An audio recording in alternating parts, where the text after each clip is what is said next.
kung gusto nyo ng matibay na basketball shoes.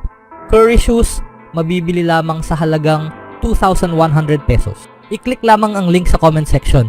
Noong Lunes ng gabi, nagdulot ng pag-aalala si Ja Morant sa mundo ng NBA nang ikalawa siyang lumabas sa laro ng Memphis Grizzlies laban sa Dallas Mavericks dahil sa isang injury. Sabik na naghintay ang mga fans ng updates at noong Martes inilabas ang resulta ng MRI ni Morant. Sa kabutihang palad, natuklasan na isa lamang itong mild ankle sprain. Sa natitirang 2 linggo bago ang pagbubukas ng regular season ng Grizzlies, optimistiko si head coach Taylor Jenkins tungkol sa paggaling ni Morant. Inaasahan namin na magiging handa siya para sa opening night laban sa Utah, pero magiging maingat kami sa susunod na mga linggo dahil sa ankle sprain na iyon, pahayag ni Jenkins. Magiging maingat ang Grizzlies kay Morant lalo na't ang kanyang mabilis at agresibong estilo ng paglalaro ay delikado kapag may iniindang injury sa paa. Ang masigla at mabilis na laro ni Morant ay halos walang katulad sa liga, maliban na lamang sa ilang player tulad ni Anthony Edwards. Sa 4 pang nalalabing preseason games laban sa Charlotte Hornets, Chicago Bulls, Indiana Pacers at Miami Heat, inaasahan na hindi makakalaro si Morant sa karamihan kung hindi man lahat ng mga larong ito upang masiguradong handa siya para sa regular season. Sa ibang balita naman, ang Golden State Warriors ay bumalik sa Golden One Center kung saan 6 na buwan na ang nakalipas ay natapos ang kanilang season nang sila'y talunin ng Sacramento Kings sa NBA Play-In Tournament. Bagaman pre-season lang, masaya ang Warriors sa kanilang panalo laban sa Kings. Si Buddy Hield na dating na-draft ng Kings bilang ika-6 noong 2016 ang nanguna sa laro na may 22 points. Sa 19 na minuto na paglalaro, nakagawa siya ng 8 of 9 shooting kasama ang 6 of 7 from 3-point line. Siya rin ay may plus 13 rating sa laro. Ang buong roster ng Warriors ay nagpakitang gilas mula sa 3-point range at naging maingat sa bola. Nakagawa sila ng 21 3-pointers kumpara sa Kings at nagkaroon ng 34 assists mula sa 44 successful shots habang 13 beses lamang sila nag-turnover. Ang bagong star ng Kings na si DeMar DeRozan ay gumawa ng 15 puntos sa loob ng 15 minuto sa kanyang debut na ipasok ang lahat ng 6 niyang shot. Sa preseason, patuloy si Steve Kerr sa paghahanap ng tamang kombinasyon ng mga player. Sa ikalawang laro, pinalitan ni Kerr si DeAnthony Melton kay Brandon Podziemski at si Kevon Looney kay Trayce Jackson Davis. Bagaman hindi naglaro ang lineup na ito noong nakaraang season, nagpakita ito ng potensyal. Sa unang bahagi ng laro, nag-lead ang Kings, ngunit natulungan ng lineup na ito ang Warriors na makabawi, lalo na matapos ipasok si Jackson Davis at makatay si Curry ng isang 3-pointer. Si Kuminga ay nagpakita rin ng husay sa jump shot na may 16 na puntos, habang si Podziemski ay naghandog ng game high na 8 assists. Si Steph Curry, kahit nasa kanyang ika-16 na season na, ay nagpaalala kung bakit siya isa sa mga pinakamahusay. Matapos ang medyo mahirap na laro sa Honolulu, bumawi si Curry at nakakuha ng 13 puntos sa halos 16 na minutong paglalaro. Nakapagpasok siya ng 3 3-pointers at muling binigyan ng kasiyahan ang mga fans na bumisita para sa laro. Isa sa mga binigyang diin ni Kerr ay ang pagpaparami ng mga 3-pointers. Sa unang preseason game, nakapag-shoot ang Warriors ng 48 threes, ngunit 11 lamang ang pumasok. Sa laban kontra Kings, mas matagumpay ang kanilang 3-point shooting, kung saan nakapagpasok sila ng 28 of 52 attempts, 53.8%. Sa halftime pa lang, nakapagpasok na sila ng 5 of 27 3-pointers. Si Hield ay hindi nagmintis sa 4 na 3-point attempts, habang sina Melton, Green at Kuminga ay nagdagdag din ng kanilang mga puntos mula sa labas. Kung ito ay regular season game, ang kanilang 28 3-pointers ay magiging bagong franchise record. Isa rin sa mga nakakuha ng respeto ay ang center na si Post. "Kamusta, Rook? Kailangan ko ng tubig na dalhin sa kwarto ko," sabi sa isang text.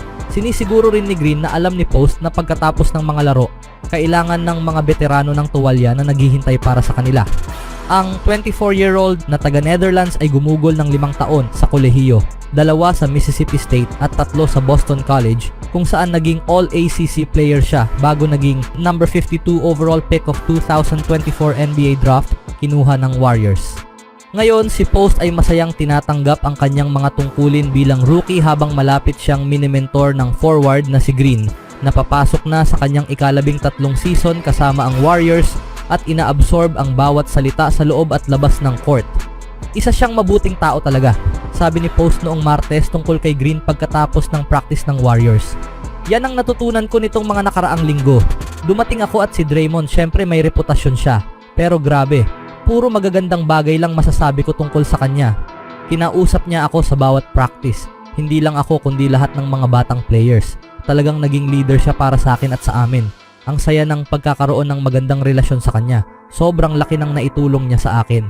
Noong umaga ng unang araw ng 2 araw na draft ngayong taon, ipinadala muna ng Warriors si Post sa Oklahoma City Thunder upang makuha si shooting guard Lindy Waters, isang move na agad nagpakita ng benepisyo ng magpasok ng game-winning 3-pointer ang baguhan sa preseason opener ng Golden State. Speaking of Warriors, bumabalik na ang Dallas Mavericks sa hardwood. Nandito na ang NBA preseason at ang regular season ay magsisimula ngayong buwan. Kasabay ng bagong season, isang bagong era ang magsisimula. Para sa Mavericks, mataas ang inaasahan sa pagdating ni Klay Thompson. Ganito rin ang nararamdaman ng buong fanbase sa NBA. Kasama na rin dito ang dynamic sa pagitan ni Thompson at ng kanyang dating team. Ang dahilan kung bakit inaabangan ng husto ang debut ni Thompson sa Mavericks ay dahil siya ay isang mahalagang bahagi ng isa sa mga pinakamahusay na dynasty sa liga. Sa 4 na kampyonato na napanalunan niya kasama ang Warriors at sa paglikha ng record na 73 wins in regular season, itinakda ni Thompson ang kanyang pamana hindi lamang sa club kundi pati na rin sa kasaysayan ng liga. Ang isa pang Splash Brother, si Stephen Curry, ay tila mas handa pa kaysa kaninuman na makita si Thompson na makaharap ang Warriors. Ito ay magiging isang matamis na pagbabalik para kay Thompson hanggang sa opisyal na magsimula ang laro. Pagkatapos nito, ito'y magiging digmaan ayon mismo kay Curry. Sa mga training camps at practices, naglaro kami laban sa isa't isa sa magkaibang team, sinabi ni Steph sa ESPN. Pero wala pa itong katulad ng isang totoong kompetitibong NBA game. Kaya magkakaroon ng seremonya at ako ay magiging ganap na nakatutok. Tinitiyak na mabigyan siya ng tamang selebrasyon. Pagkatapos nun, digmaan na, ganyan kami pinalaki. Magiging kakaiba na makitang nakasuot si Thompson ng jersey na hindi Warriors, katabi si Curry at ang natitirang team. Pero ang pakikipagtambal kay Luka Doncic at Kyrie Irving ay magbibigay daan upang manatili siyang mahalagang piraso sa isang makapangyarihang opensa. Una, kayo ay magkaibigan, pangalawa ay magkakampi, dagdag ni Curry.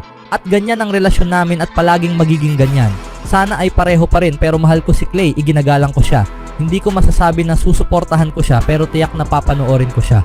Sa 4 na laro na makakalaban namin siya, magiging handa ako. Mananatili si Thompson na bahagi ng kasaysayan ng Warriors at hindi mo siya maaalala o ang kanyang maalamat na career nang hindi iniisip ang kanyang Golden State jersey. Pero ngayon itutuloy niya ang kanyang pamana sa Dallas, suot ang Mavericks jersey at nagsusumikap na maitaas ang ikalawang championship banner ng team. Tumutok sa Mavericks Game Day para sa higit pang balita tungkol sa Dallas Mavericks sa kabuuan ng NBA offseason. Ano ang masasabi niyo mga kaibigan?